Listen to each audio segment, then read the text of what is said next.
Et tout de suite, c'est Elisabeth Lévy. Est-ce qu'elle chantera, Christophe aussi?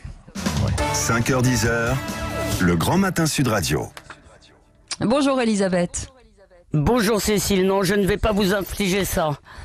Non. Bon, alors, dans votre regard libre ce matin, vous voulez revenir sur Emmanuel Macron, qui a consacré un entretien au Financial Times et qui est très critique après la Chine, comme l'ont été Washington et Londres il y a quelques jours. Eh bien oui, notre président est un rapide. Lundi soir, il nous dit qu'il va se réinventer et jeudi, le Macron nouveau nous est livré donc par l'honorable Financial Times.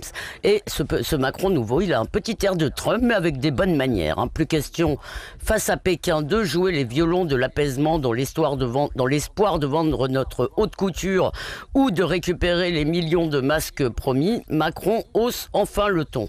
Ne soyons pas naïfs en pensant que la Chine a fait mieux que nous, dit-il. Il y a des choses que nous ne savons pas, alors je traduis.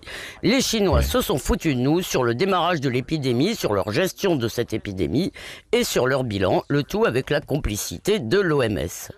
C'est ce que raconte un peu Donald Trump tout de même, Elisabeth. Oui, et puisque c'est Trump qui le dit, beaucoup de gens en ont conclu que c'était faux. Rappelez-vous les sarcasmes et les indignations lorsqu'il a parlé de virus chinois et fermé ses frontières il y a plusieurs semaines. C'était un raciste et un populiste. Et pareil au début de la semaine lorsqu'il a coupé les vivres à l'OMS, dont le président éthiopien, qui est un obligé des Chinois, n'a cessé de louer leur transparence. Eh bien, on l'a encore critiqué.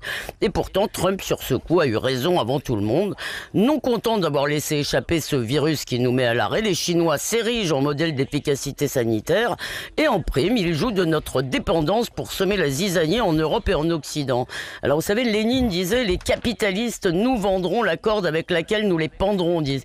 Eh bien nous achetons aux Chinois la corde avec laquelle ils tissent notre laisse. Oui, est-ce que ça veut dire que les propos d'Emmanuel Macron doivent nous rassurer, Elisabeth ? Eh bien oui, parce qu'il tranche avec la propagande du lobby pro-chinois qui est très influent dans les élites françaises qui sont fascinées par la puissance, la croissance et l'arrogance des Chinois. Et dans cette perspective, le rappel alors de l'ambassadeur de Chine à Paris par Jean-Yves Le Drian est aussi le bienvenu. Les symboles et les mots, ça compte en politique, mais cela dit, il est vrai que ça ne suffit pas, comme vous l'a dit François Ruffin, nous devons retrouver notre indépendance industrielle, quitte, et sur ce point, il avait raison, notre insoumis, quitte à payer plus cher notre smartphone.